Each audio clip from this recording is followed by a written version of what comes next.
இன்றைக்கி ரொம்ப டேஸ்ட்டான மசாலா பிரியாணி செய்ய போகிறேன். வாங்க இது எப்படி செய்யலான்னு பார்க்கலாம். இது ரொம்ப டேஸ்ட்டாக இருக்கும். இந்த மசாலா பிரியாணி நம்ம எப்பவும் ஒரே மாதிரி செய்கிறதுக்கு இது கொஞ்சம் மசாலா எல்லாம் அரைச்சி போட்டு டிஃப்ரெண்ட்டாக செஞ்சுருப்போம். இதுக்கு எந்த சைடிஷும் தேவையில்லை. வாங்க இது எப்படி செய்யலான்னு பார்க்கலாம். வணக்கம், ஜாய் கிச்சனில் இன்றைக்கி நான் வெஜ் பிரியாணி செய்ய போகிறேன். இதுக்கு 2 கப்பு பாஸ்மதி அரிசி எடுத்திருக்கேன். இந்த கப்புக்கு 2 கப்பு பாஸ்மதி அரிசி எடுத்துருக்கிறேன். இதை நல்லா சமைக்கிறதுக்கு முன்னாடி நம்ம வெஜிடபிள் பிரியாணினால தாளிக்கிறதுக்கு முன்னாடி கரெக்டாக அரிசியை நல்லா கழுவிட்டு ஒரு அரை மணி நேரம் ஊற வச்சுருங்க. இப்போ இதை கழுவிட்டு ஊற வச்சுட்டு இதுக்கு ஒரு மசாலா வறுத்துக்கலாம். இதுக்கு ஒரு மசாலா வறுக்கிறதுக்கு நான் இன்னும் அடுப்பத்தை வைக்கல, கடாய் மட்டும் வச்சுருக்கிறேன். எல்லாம் போட போட கருகிரும். அதனால் எல்லாம் போட்டுட்டு அப்புறம் நம்ம இது பண்ணிக்கலாம். 1 டீஸ்பூன் வரமல்லி எடுத்திருக்கேன், 1 டீஸ்பூன் சோம்பு, 1/2 டீஸ்பூன் கசகசா, இதில் கொஞ்சமாக பட்டை, ஒரு சின்ன சின்ன பட்டையாக இருக்குன்னா ஒரு 10 பட்டை எடுத்துருக்கிறேன், 4 ஏலக்காய், 2 காஞ்ச மிளகா, 4 கிராம்பு, 1 இலையை கட் பண்ணி வச்சுருக்கிறேன், 2 அன்னாச்சி பூ சின்ன சின்ன பீஸாக கட் பண்ணி வச்சுருக்கேன். இதையும் போட்டலாம். 2 காஞ்ச மிளகா. இப்போ இதில் கொஞ்சமாக மிளகு, ஒரு 10-15 மிளகு இருக்கும், 5 முழு முந்திரி போட்டுக்கிறேன். இப்போ இதில் 1 டீஸ்பூன் ஜீரகம். இப்போ இன்னும் அடுப்பத்தை வைக்கல. இப்போ அடுப்பத்தை வச்சு நம்ம எல்லாம் சிம்மில் வச்சே இதை வறுத்துக்கலாம். சிம்மில் வச்சு தான் வறுக்கணும், இல்லைன்னா கரிகிற மசாலா. நம்ம எப்போவுமே பிரியாணி ஒரே பிரியாணி பொடி இல்லைன்னா கரம் மசாலா பொடி போட்டு செய்வோம். இந்த மாதிரி நம்ம வறுத்து அரைச்சி எல்லாமே இன்றைக்கி வறுக்க தான் போகிறோம். வெங்காயம் தக்காளி எல்லாம் வதக்கி அரைச்சி ஒரே மாதிரி ஒரு டிஃப்ரெண்ட்டான பிரியாணி செய்ய போகிறேன். இப்போ மசாலா எல்லாம் வறுபட்டுருச்சு. இது வறுக்கும்போது சிம் பண்ணிக்கோங்க. இப்போ இதை எடுத்துடலாம்.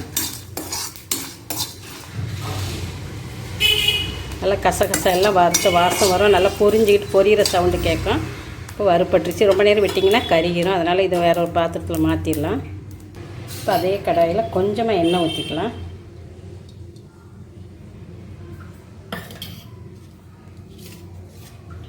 ரெண்டு பெரிய வெங்காயம் எடுத்திருக்கேன், அதை வதக்கிக்கலாம்.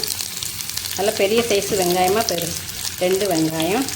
நீங்கள் சின்னதாக இருந்தால் 3 வெங்காயம் போட்டுக்கோங்க.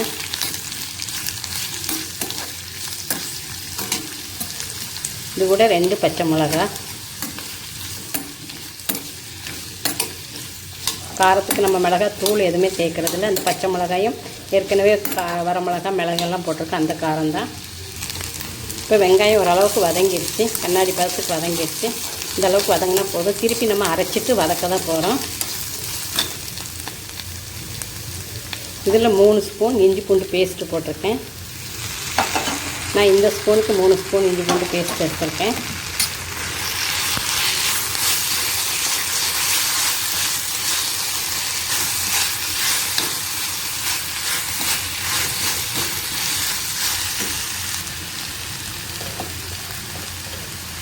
இதில் ஒரு கைப்பிடி புதினா தழை,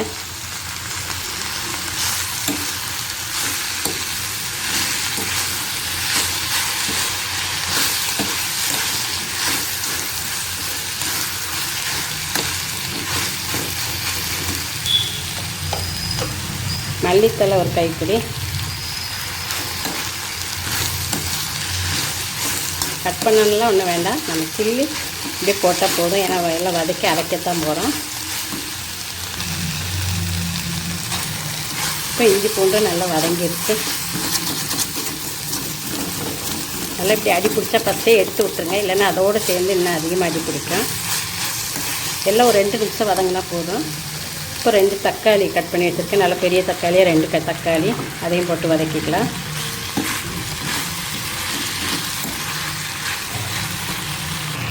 இப்போ நல்லா வதங்கிடுச்சு. இப்போ இதில் கொஞ்சமாக மஞ்சள் பொடி போட்டுக்கலாம்.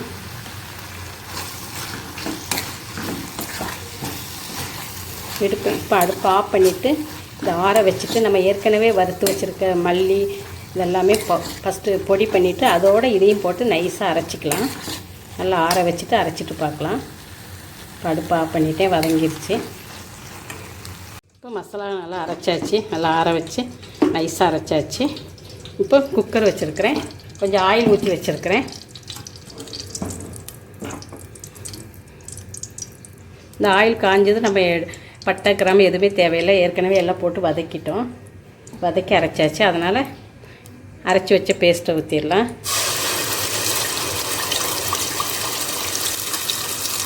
நல்லா மசாலா வலித்து ஊற்றிக்கலாம். இப்போ இந்த மசாலாவை நல்லா வதக்கிக்கலாம். நம்ம ஏற்கனவே வதக்கியிருக்கோம், இருந்தாலும் இன்னும் கொஞ்சம் நேரம் நல்லா வதக்கிக்கணும்.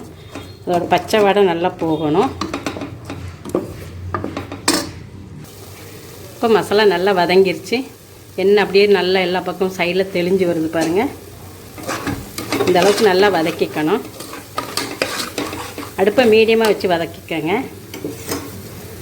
இப்போ இதில் தயிர் ஊற்றிக்கலாம். ஒரு 2 கரண்டி தயிர்.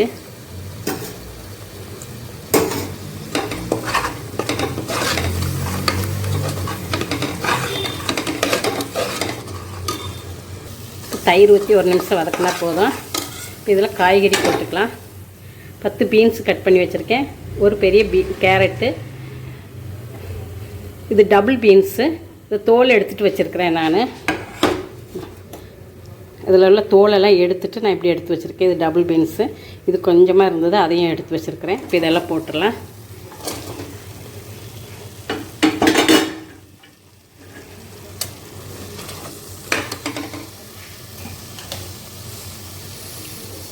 சோயா பீன்ஸு சுடு தண்ணியில் போட்டு, கொதிக்கிற தண்ணியில் போட்டு நல்லா ஒரு 10 நிமிஷம் வச்சுட்டு புளிஞ்சு எடுத்து வச்சுருக்கேன். அதையும் போட்டுக்கலாம்.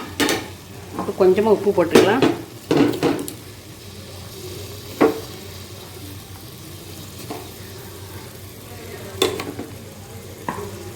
இப்போ நல்லா அந்த மசாலாவோட கொஞ்சம் வதக்கிக்கலாம்.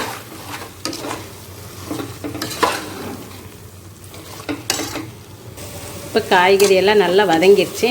இதில் நீங்கள் காலிஃப்ளவர் இருந்தால் காலிஃப்ளவர் போடலாம், பச்சை பட்டாணி இருந்தால் பச்சை பட்டாணி போட்டுக்கலாம்.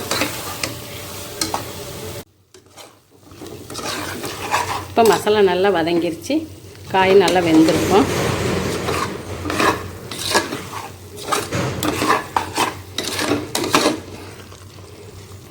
இப்போ ஊற வச்சு அரிசி எடுத்துக்க, நல்லா தண்ணியை வடிச்சிட்டு போட்டுக்கலாம்.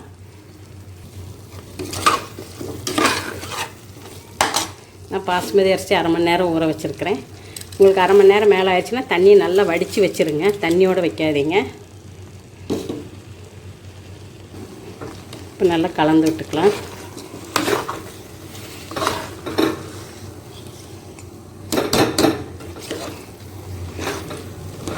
ரொம்ப கலக்க வேண்டாம், பாஸ்மதி அரிசி உடஞ்சிரும்.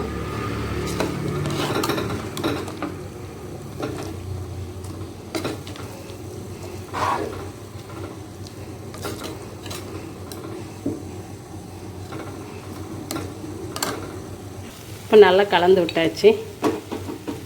இப்போ இதில் 1 டேபிள் ஸ்பூன் லெமன் ஊற்றிக்கலாம். ஒரு சின்ன பழமாக இருந்தால் 1 பழம் ஊற்றுங்க, பெருசாக இருந்தால் ஒரு 1/2 பழம் ஊற்றிக்கோங்க.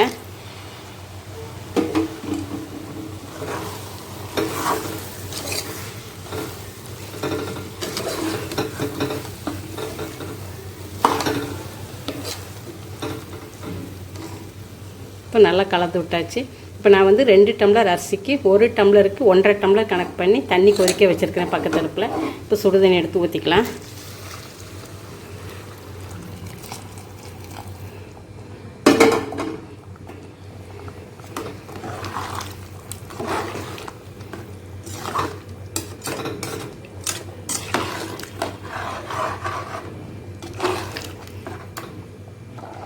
இப்போ உப்பு பார்த்து போட்டுக்கலாம், எனக்கு கொஞ்சம் உப்பு பத்தலை. நீங்கள் தண்ணி உப்புல லேசாக வாயில் வச்சு பாருங்கள், உப்பு கொஞ்சம் தூக்கலாக இருக்கணும், அப்போ தான் பிரியாணி ஆனால் கரெக்டாக இருக்கும். பாருங்கள், தண்ணி கொதிக்கிற தண்ணி ஊற்றினாலும் உடனே கொதிச்சிருச்சு. இப்போ அதிகமாக அடுப்பை அதிகம் பண்ணிக்கோங்க.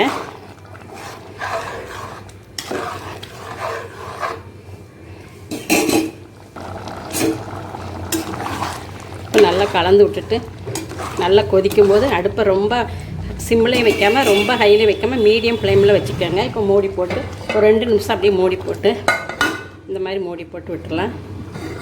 ஒரு 2 நிமிஷம் அப்படியே விட்டுட்டு அப்படியே விட்டுறாதீங்க, அப்பப்போ பார்த்துக்கோங்க, அடி பிடிச்சிரும். இப்போ எடுத்து பார்க்கலாம்.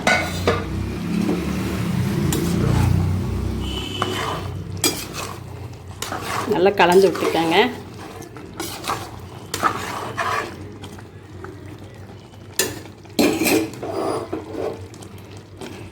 இப்போ இதில் கொஞ்சமாக நெய் ஊற்றிக்கலாம்.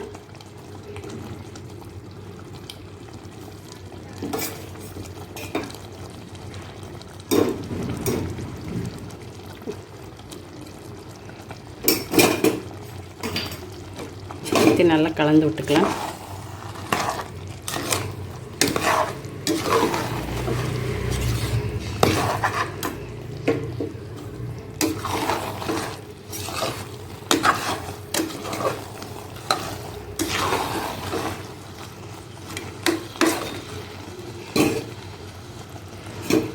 இப்போ நம்ம தம் போட்டுடலாம்.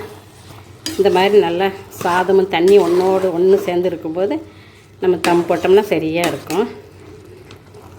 இந்த பதத்தில் நம்ம தம் போட்டுடலாம்.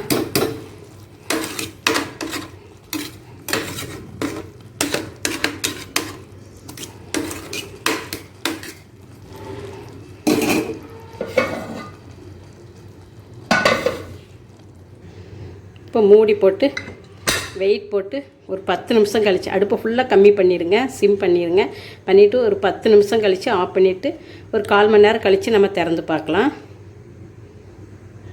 இப்போ அடுப்பு ஆஃப் பண்ணி ஒரு 15 நிமிஷம் ஆயிடுச்சு. ஸ்டீம் போயிடுச்சு. இப்போ ஓப்பன் பண்ணி பார்க்கலாம்.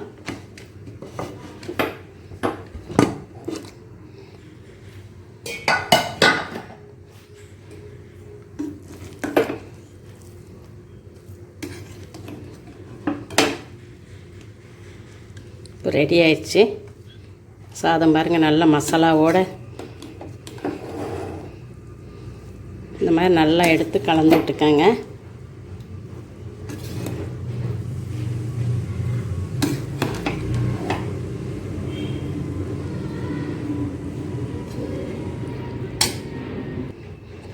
சாதமும் அடி பிடிக்காது. நல்லா ஒன்று பாருங்கள்.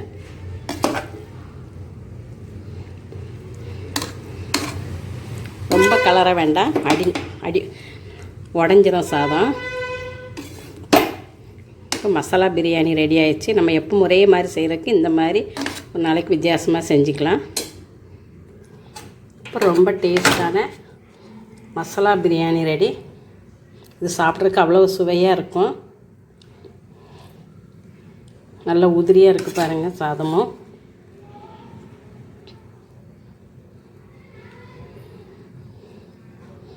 வெறும் தயிர் சும்மாவே சாப்பிட்லாம். வெறும் தயிர் பச்சடி இருந்தால் கூட போதும். ஏன்னா மசாலா நம்ம அரைச்சி போட்டிருக்கிறதுனால இது ரொம்ப டேஸ்ட்டாக இருக்கும். இப்போ ரொம்ப சுவையான மசாலா பிரியாணி ரெடி. இதுபோல் நீங்களும் உங்கள் வீட்டில் செஞ்சு பாருங்கள். இந்த வீடியோ பிடிச்சிருந்துன்னா லைக் பண்ணுங்கள், ஷேர் பண்ணுங்கள். இது வரைக்கும் சப்ஸ்கிரைப் பண்ணாலும் சப்ஸ்கிரைப் பண்ணுங்கள். கூடவே பக்கத்தில் இருக்கிற பெல் பட்டனை கிளிக் பண்ணுங்கள். நன்றி, வணக்கம்.